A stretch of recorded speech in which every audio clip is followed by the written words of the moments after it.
Well, it was a 23-3 run for Utah State to finish the first half, and an immense lead going into the second half in the Mountain West. Rich Waltz along with Dan Dickow. You know, we're talking today, how good is Utah State? They're 4-0 in conference. They really haven't been tested with their four opponents. They look pretty darn good, Dan.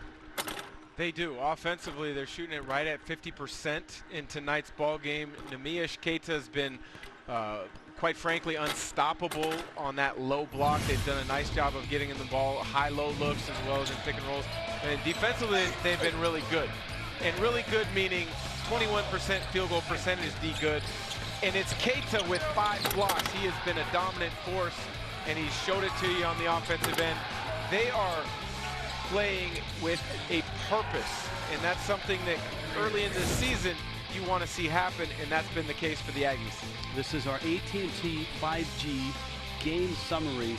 You know, the turnovers are really an issue as well for New Mexico. Well, it's one of those things where Utah State has a focused game plan. They're in the gaps. They're doing a nice job of not giving anything easy to New Mexico, and there's been times New Mexico has forced it. Understand, be willing to make that extra play, space it, make an opportunity occur for a teammate. It's one of the best front lines in the West.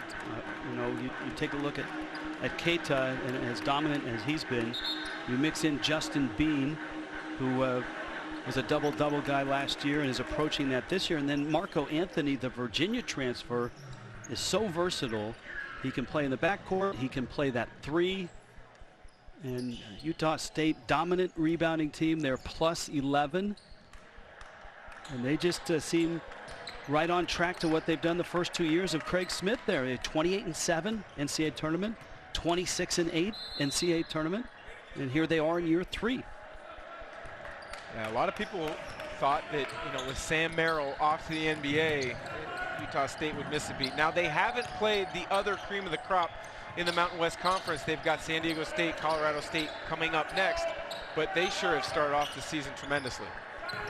This is Bean, mid-range jumper, and the tip goes to Byron Matos. Okay, Coach Dickow, how does New Mexico climb out of this hole? Well, I think you have to understand, look, you shot 21% in the first half. There were times you got stagnant. Can you defensively create turnovers, get out, get some easy buckets in transition? If not, you're going to have to really do a good job on the offensive end, moving Utah State, and in particular Keita. He's so dominant in that paint. You can't make him stand in the paint and just become a brick wall. He was reclined in the paint there. He climbs back to his feet. That was only his second rebound. He hasn't needed to be the dominant rebounder. He's blocked everything else. Utah State has corralled the loose ball and got it off in transition. And New Mexico has had a miserable shooting night. They're now 5 of 26 from the field. Dumped down, that's Keita, steps through, gives it up, Bean, and he's fouled, and he'll get a free throw. But that's what makes Justin Bean so good. Keita's doubled, he steps through the double, but Bean continues to move to make himself available on the pass. If he doesn't get it on the pass right here, and Keita goes up for the jump hook, well, Bean's right there at the glass for his second chance opportunity. He just does all the little things that don't show up on the stat sheet, but they do show up on the stat sheet because he's averaging darn near close to a double-double. Remember those numbers we showed you about Keita and Bean, how great they are in terms of assists to turnover ratio. Keita leads Utah State in assists. He's got 37 assists. That's more than any other Aggie this year. And this is game number 11 for Utah State. And inside, Saquon Singleton with a bucket. Well, I think they got the message that Keita's a top fake, get him up off the ground, and then attack. Good finish from Singleton.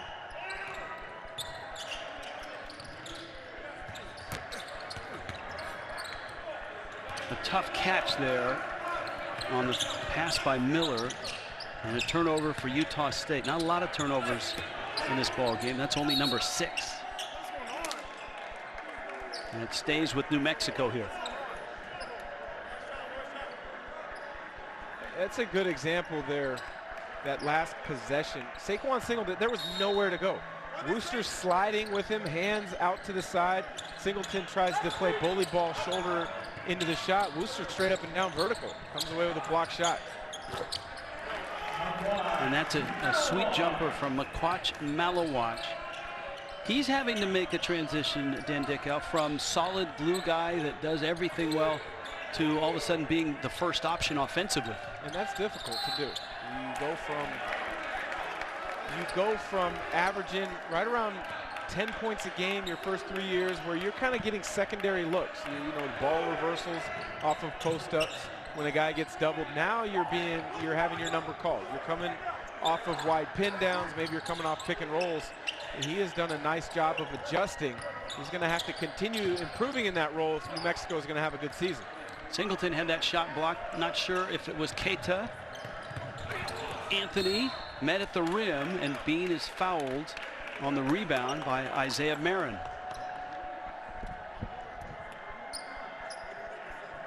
All right, we think Keita was robbed of a block in the first half. He's credited with 3, so let's see if that shows up in the column, because that's a block shot. Well, I know I don't want to be the statistician that has to make that determining factor. It could have been a steal or a block. I'd like to give him a block, though. I think anytime you raise your hand over your shoulder, Dan Dickow, and knock a shot away, I think that's a block. Well, you know, my own personal experience, I wasn't much of a shot blocker. So anytime I had a chance to get one, I wanted it. You're right. My NBA career high, I had 2 blocks in 1 game. Granted, they were against 5'5" Earl Boykins, but at least I can claim 2 as a career high. That's Earl Boykins, very nice. He probably went and had 20 that night, so it didn't really matter much. I was going to go Spud Webb on you, but Boykins is good too. 20-point game, Utah State on top, early moments, second half. Justin Bean cut off. This is Anthony. Anthony last year dominated in practice, redshirting after transferring for Virginia. They knew what they had last year. He hadn't played much with Virginia, but last year he was the guy that did Sam Merrill in practice. And Malawach with a baseline jumper. Difficult shot. Miller, nice job, cut him off. The balance and the footwork from Malawach way. And a steal. And a dunk. Rod Brown, Memphis kid who transferred Wichita State. You know, one thing we haven't really kind of talked for New Mexico is their shooting. With them not being in their own gym, they get 2 hours. You know, because if they want to focus on team stuff, it's a difficult balance right now. On the floor, nice run by New Mexico, 46-28. You're watching college basketball, presented by Old Trapper Beef Jerky.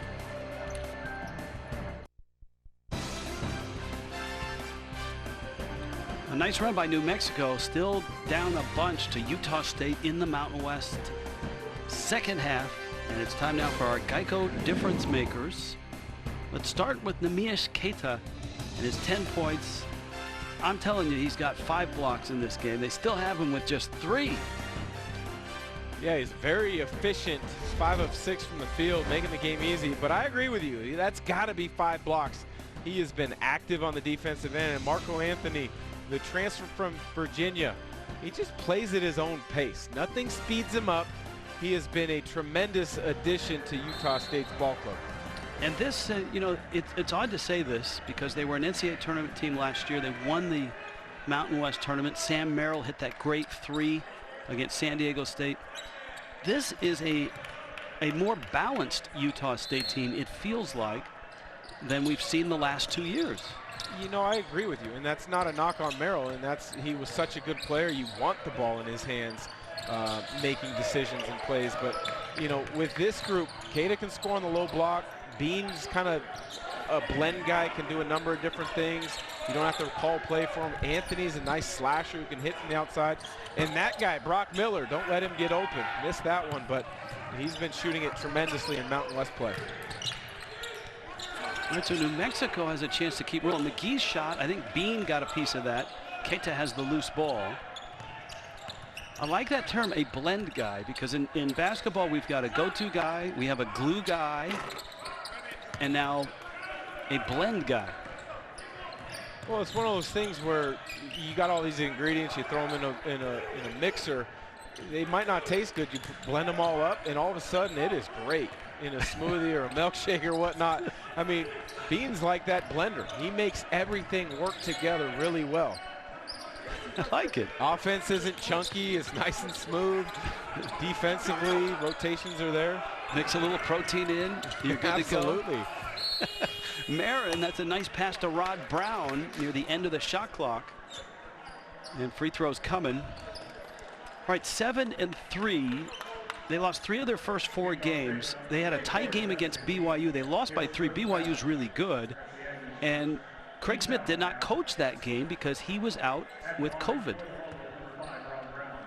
But 4-0 for the first time since joining the Mountain West. They've absolutely dominated every opponent on the glass as well. They would have been a handful, Dan Dickow, in the tournament last year. San Diego State was going to be a 2 seed. And Utah State was going to be, what, about an 8? 7 or an 8 with Sam Merrill? Yeah, that was a team you did not want to face early in the NCAA tournament because they were playing so well, and because, as you know, in the NCAA tournament, you want to have a go-to guy, somebody who can create their own shot, is not afraid of the moment, and that was Sam Merrill. You mentioned it earlier, that shot that he hit in the tournament championship game against San Diego State, that was one of the best shots that I've seen in person. That was such a big moment because everybody knew he was going to take the shot. He knew he was. San Diego State, the great defensive team, they knew he was going to shoot it, and he did, and he made it, and they won. That's a block. You could see the look on McGee's face. He's not in agreement with that call.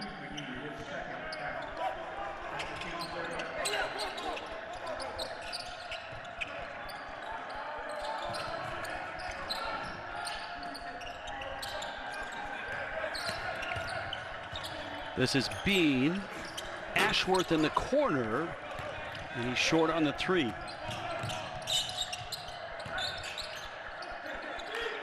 I think we're seeing that more and more with a lot of freshmen, true freshmen that come into college. And the 2 guards for Utah State, Wooster and Ashworth, are having to make that adjustment to a deeper 3-point line.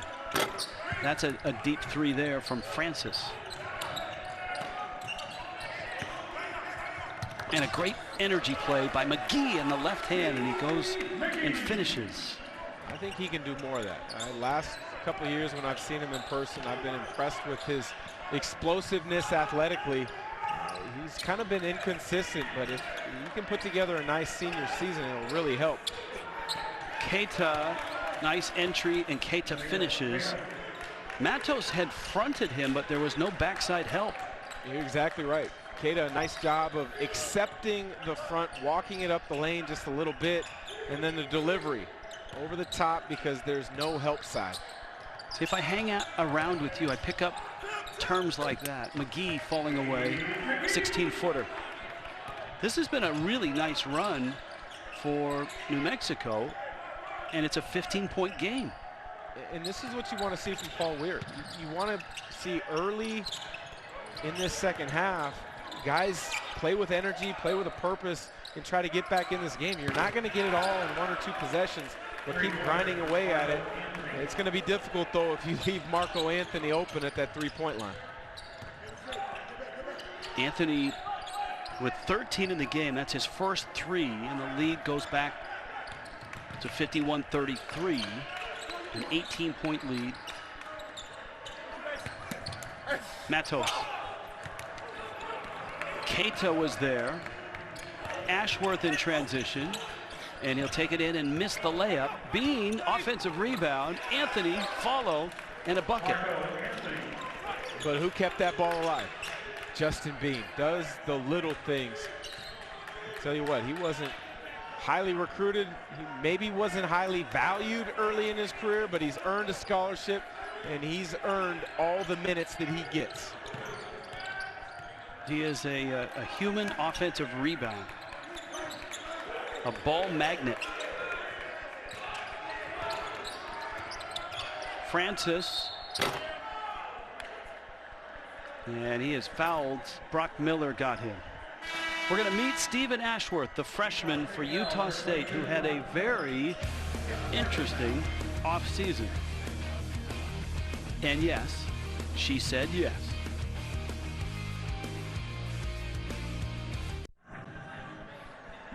The lead is 20. Utah State on top of New Mexico in the Mountain West in Lubbock, home temporary of the Lobos.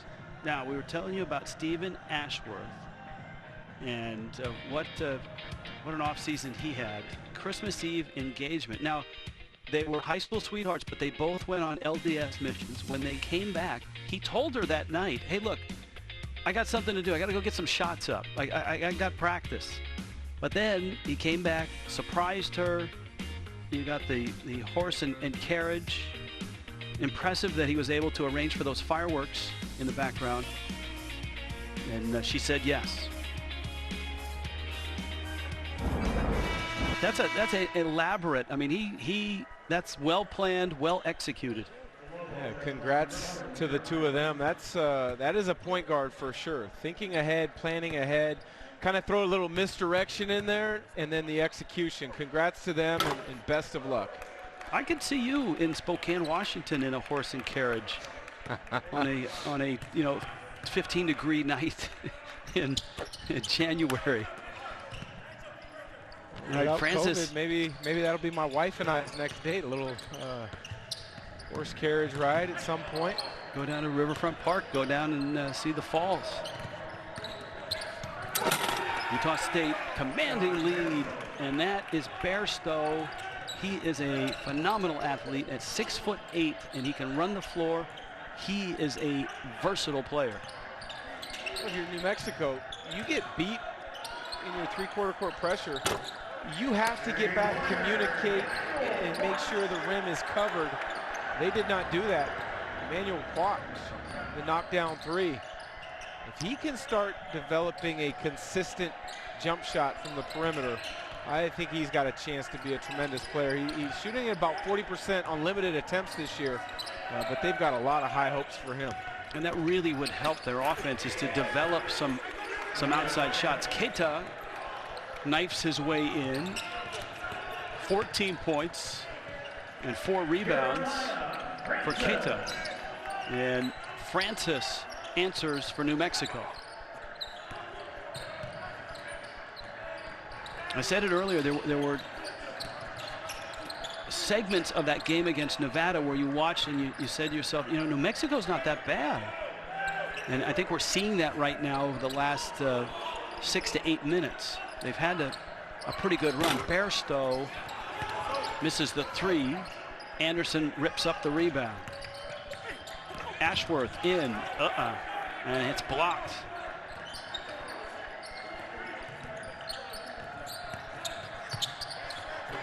Francis with the left hand, and all of a sudden, Dan Dickau, this looked like it was going to be a 30-point game, and it's a 16-point game.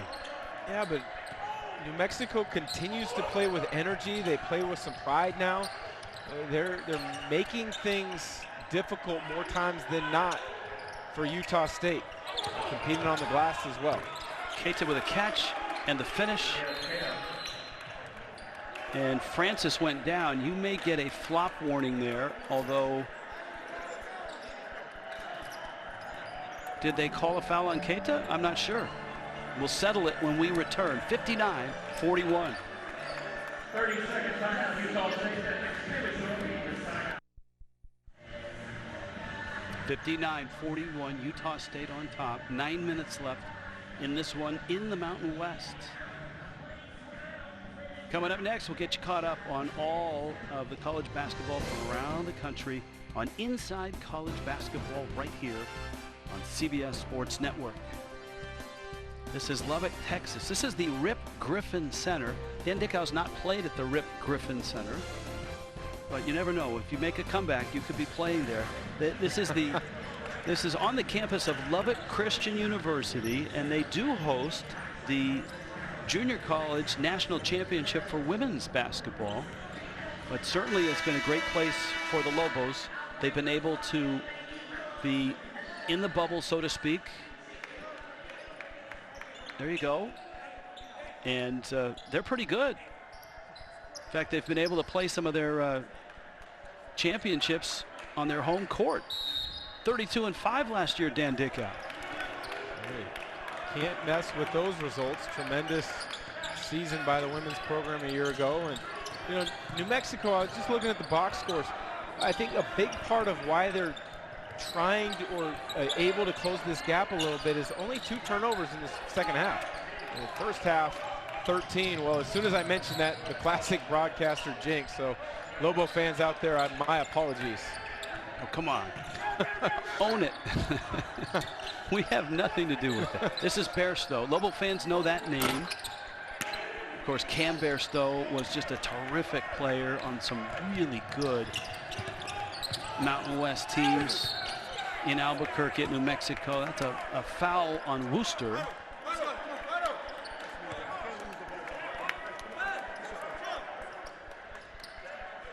And Sean Bairstow is a sophomore for Utah State.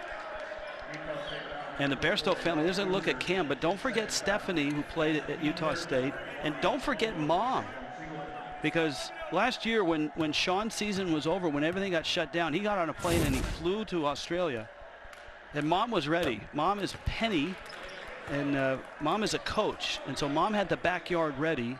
They had some AstroTurf, some field turf in the backyard, set up like a workout area and a gym and a hoop.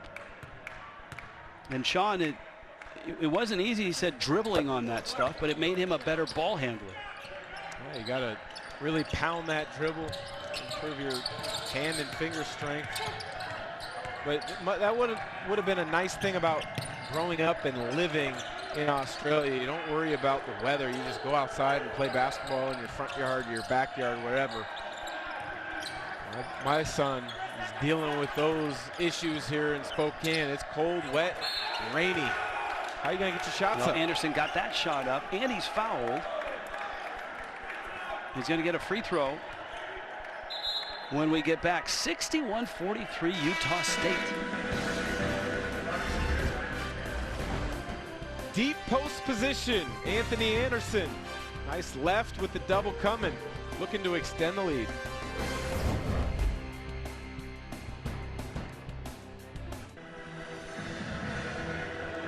In the Mountain West, Utah State looking good, looking like a 5-0 team at 61-43 over New Mexico. Rich Waltz along with Dan Dickow. Lots of news around college basketball. I think the biggest news, Dan, is that the NCAA tournament will be in one area, around the Indianapolis area. What do you think of that?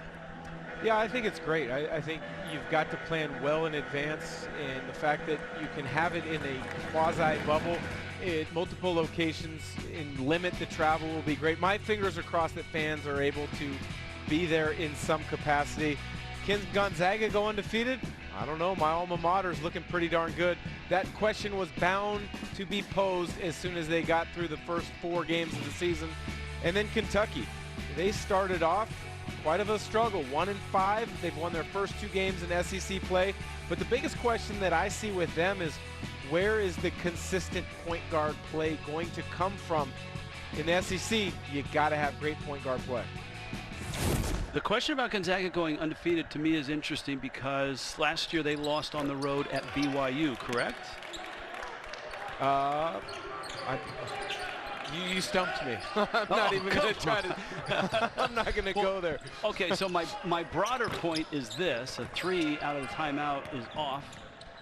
Is there's really not a lot of home court advantage, and so, you know, that's where a team like Gonzaga gets knocked off. In conference, on the road, in a place like St. Mary's, where that's a hornet's nest of a place to play. Well, it's not going to be full of people. There's not going to be 22,000 in the Marriott Center with BYU and BYU riding on that juice for 40 minutes. So it's just such a different environment in college basketball this year. No, you're exactly right. Anderson will be at the line for 2, but I think the biggest question for Gonzaga is when they go on the road, typically in WCC play. Every student section is geared up to give the Zags a hard time.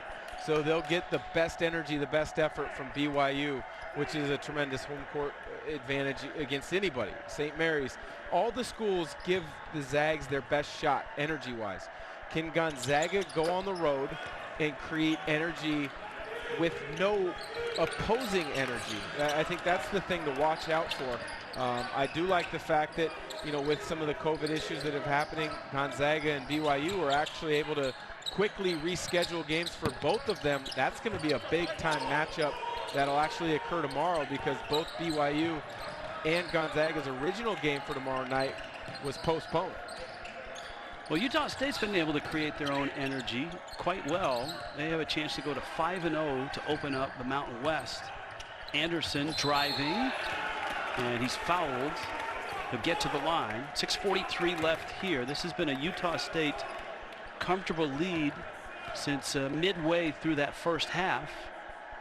New Mexico showed some signs of life early in the second half, but right now Craig Smith and the Aggies are looking like 5-0. They've won 6 straight coming in. Anderson's put together a nice night. 10 points, perfect 3 of 3 from the field. Originally from Tacoma, Washington, ended up playing his high school basketball at Garfield in Seattle, part of the Seattle Metro League, which is one of the best high school basketball leagues anywhere in the country. High school coach now is none other than Brandon Roy. All right, I don't want to put you on the spot, but I'm going to ask you, since you grew up in the Northwest, played high school, college ball, who's the best player to ever come out of Garfield High School? Wow, well, I mean, there's been a tremendous amount of good players kind of in those late 70s, 80s before I really knew about him. But Brandon Roy, we were teammates in the NBA. His career would have been Hall of Fame worthy had he stayed healthy. He was an all-star at one point, Rookie of the Year. I'm going to have to go Brandon Roy. But right. You're a Seattle guy too, so I'm curious what name you might bring up. I'm going to bring up Joyce Walker. Okay. Who played at LSU and was so good, she was, I believe, the first female Globetrotter. I have heard that name, yes. 65-43. 6:12 left. You know, the Aggies, as you pointed out, have kind of eased in. It's been a soft landing in the Mountain West. San Jose State, they swept them. At Air Force, swept them. And now they get New Mexico, who's 0-4. That's not good. No, that's Happy New Year.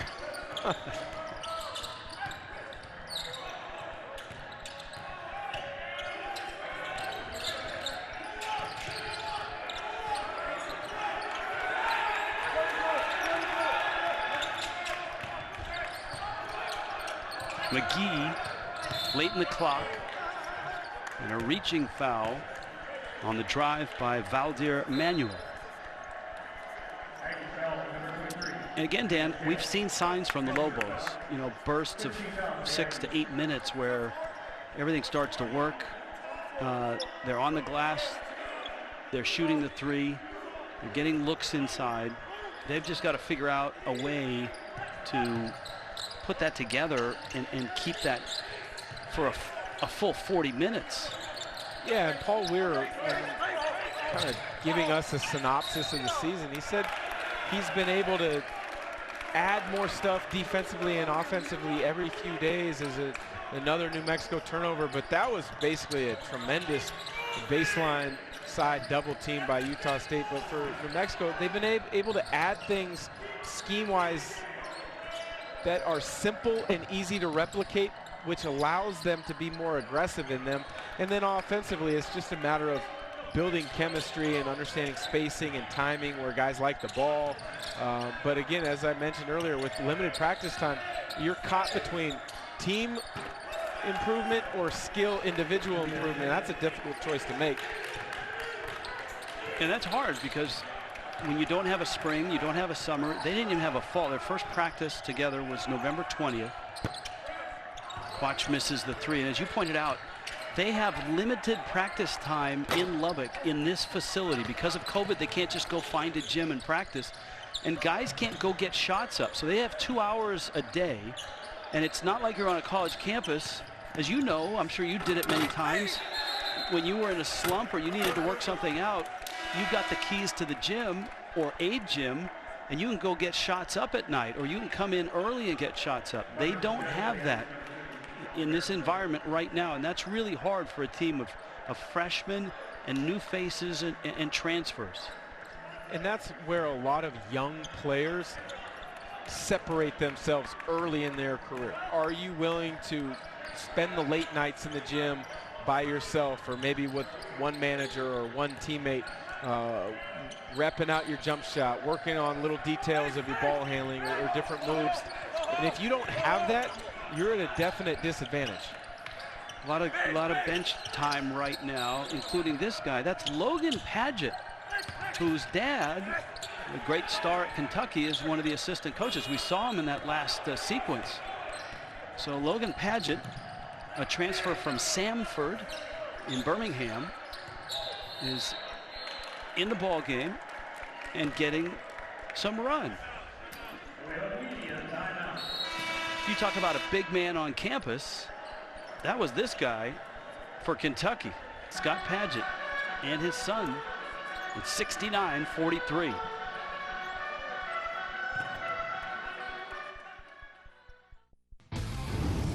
Time now for our player of the game, presented by Old Trapper Beef Jerky. Well, I think it's an easy one. Keita, the big fella for the Aggies. He has been a presence on that low block defensively, altering shots. He's created it with a newfound handle. He's finished the lob, and he's shown some touch and some footwork. Tremendous 18-point performance. Little discrepancy on the stat sheet, in my opinion, as well as I think yours, Rich. Only credited for 3 blocks, but I mean, if you're going to call that 3 blocks, I think you might need to go back and watch it from the start, because he's impacted more than just that. That's why teams have video people. Yes. Right? And Keita, as you pointed out, is just so efficient. 9 of 10 from the field. Had just 1 assist in this ball game. But a 69-43 lead. We're under the 4-minute mark, and the bench still in for New Mexico. I told you about Paget, who's in, Logan Paget. But Nolan Dorsey is also in, out of Knightdale, North Carolina. And a running hook there from Javante Johnson, who's in for the first time tonight. And remember, these two teams play in 2 days again right here in Lubbock. That's a block from Valdir Manuel. Dan Dickow, when you hear this music, you know it's college hockey. 8:30 Eastern. We're headed to the ice on Friday. Top 10 showdown. Number 6, St. Cloud State. Number 5, Minnesota Duluth. On the 24-hour home of CBS Sports. Just stay off skates, please. That's not for me. You would not want to see me on ice skates. My daughters are ice skaters, and what they do is incredible. Triple salchows, loops, flips, axles, all that. Keep me on the hardwood.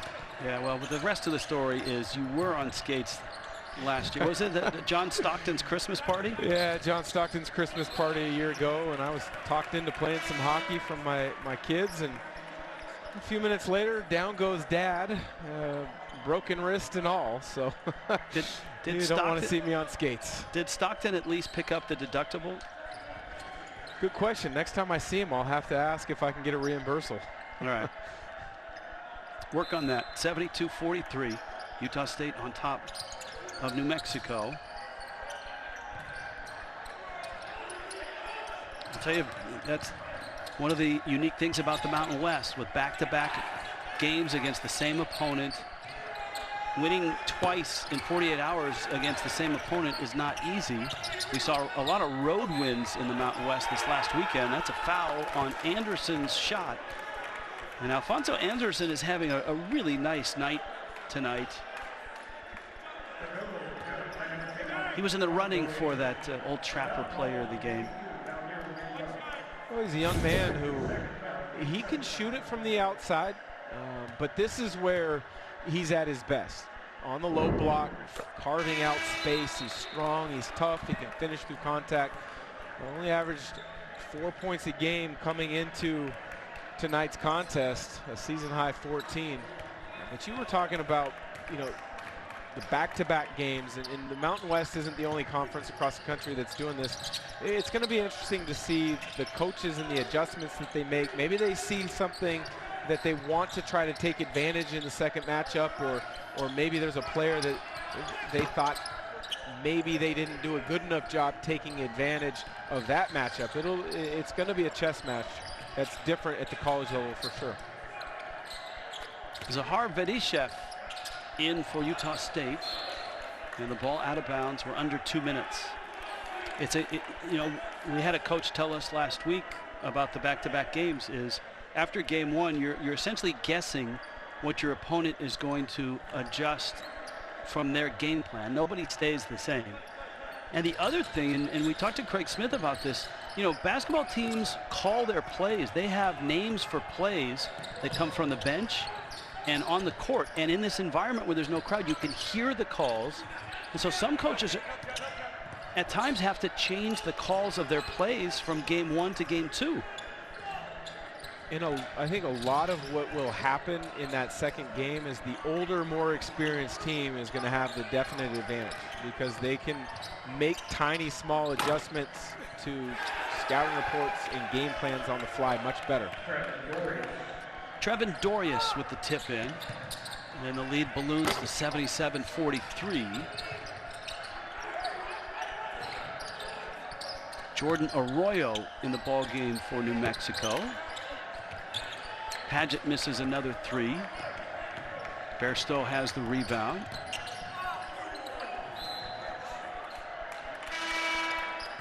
Well, in the Mountain West, Air Force is at Boise State tonight. Tomorrow night, Nevada's at San Diego State. That should be a really interesting series.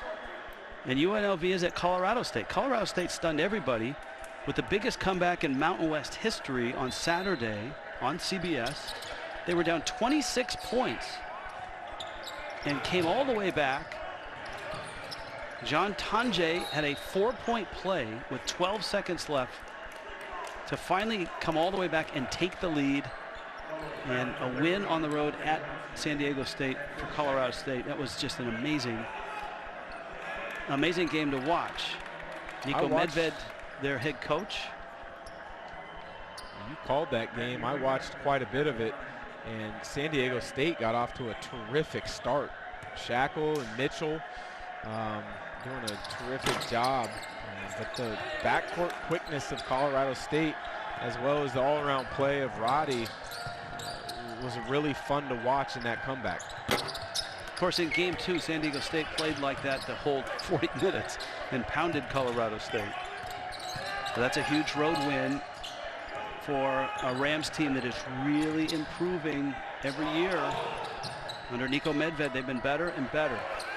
Steele, and Johnson is fouled, and he'll go to the free throw line.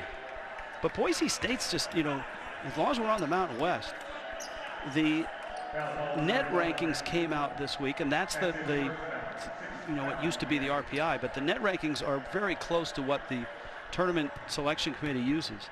And Boise State has surfaced at number 12 in the country. Impressive. And Leon Rice doing a great job.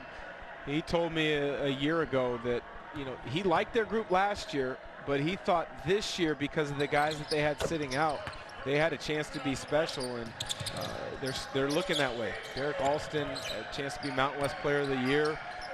Marcus Shaver, a tremendous transfer from Portland. Abu Kijab Dutreve is now eligible. And his son, Max Rice, had a career high earlier this season. I think he had 22 in a win. So, well-rounded ball club. Well, this was a well-rounded win for Utah State. I mean, just balanced scoring. Keita had 18. Anthony had 15. Anderson with 14. And this is 5-0 for the first time since they were back in the WAC. impressive tonight, Dan Dickow, and you would expect, you know, it's a quick turnaround. They're back at it in 2 days. They will be back at it.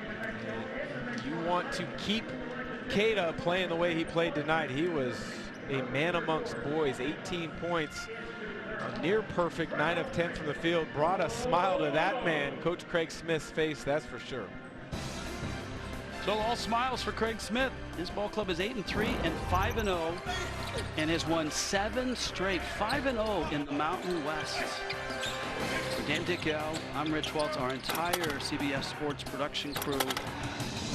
Thanks for joining us. This has been a presentation of CBS Sports Network, 24-hour home of CBS Sports. What's happened in college basketball tonight?